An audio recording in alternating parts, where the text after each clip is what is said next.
Welcome. This is First Legal Week Judge Training. I'm Barb Kramer, and with me is Janie Badger. I'll do the first half, and she'll chime in into the second part.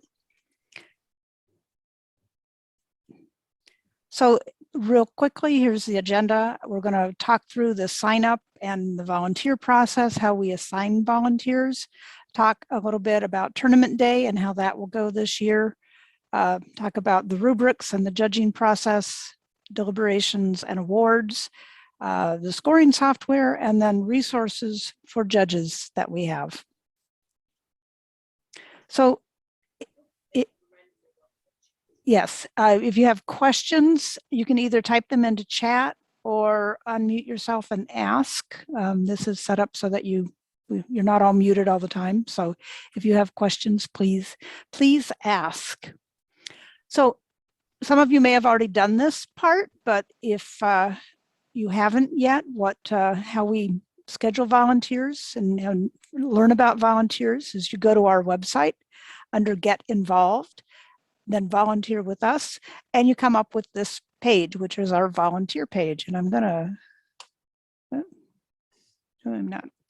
not. So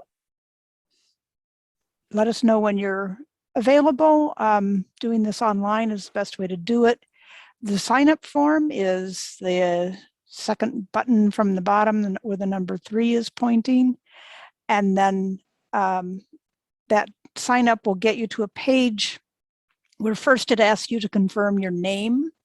And then on the next page, it asks what program you want to volunteer with, what role you're interested in, and what dates you're available. And it shows a list of the dates for our different tournaments. It does not show the location, but I'll show you later where you can find that. And then new this year, we have a volunteer consent form for high-tech kids. We found out over the last year that the first consent form does not cover their partners, and so we have our own consent form this year. And so if you haven't yet and you plan to volunteer, please visit this page and click on that bottom button and complete the consent form. So I mentioned first also has a registration process. For this, you go to the, as I go to the wrong page. In the first system, you need to search for a Minnesota volunteer registration event. You can select assign as needed. There's no need to put in what role you want on that system. And proceed through that process until it gets to the point of a background check. And it will either tell you that you don't need a background check because you did one in a previous year, or you need to complete a background check. It then takes you to another system that goes through the background check process. There is also, as I mentioned, a first consent and release that you can find on their dashboard. We have a step-by-step detailed video of how to go through this first registration process on our volunteer resources page. We'll show you where that is a little bit later. So this one has locations on it. These are our events for First Legal Week this year. The first one is November 13th in Eagan, followed by a Saturday and a Sunday event. That's 2 different events at Prior Lake, and then 2 different events at Woodbury, one on a Saturday, one on a Sunday. Then we have a couple of Greater Minnesota events, and we are doing a remote tournament this year. We did all remote tournaments last year, and we got so good at it. We wanted to do that again, but also give teams that have concerns with being in person an opportunity to play. In January, we have a Minneapolis Public Schools event, a St. Paul Public Schools event, and then our state tournament is in February. And just kind of FYI, don't go to FTC events, but here's the schedule for FTC. We really, actually FTC just canceled their Eagan event today because it's so early in the season. Not many people signed up for that. So the only time we are at the same place that FTC is Prior Lake, November 20th and 21st. The rest of these may be the same dates as First Lego League events, but they're at a different high school from where we are. And their state tournament is early February, and ours is later.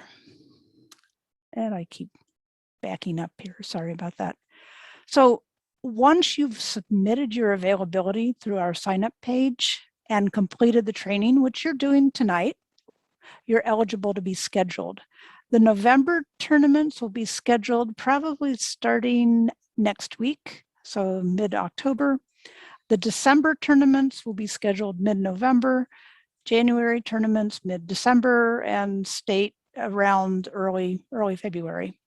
You'll get an email from me that will notify you of your assignment. I need you, when you get that email, you open up an attachment to it, and it shows what you're scheduled for, whether it's ref or judge and what judging group. I need an email back from you to confirm that you got it and that you are accepting that assignment. Now it's a Google sheet that looks like you can just go change the color to the color I use for confirmed, but don't do that because you don't have permission to update it.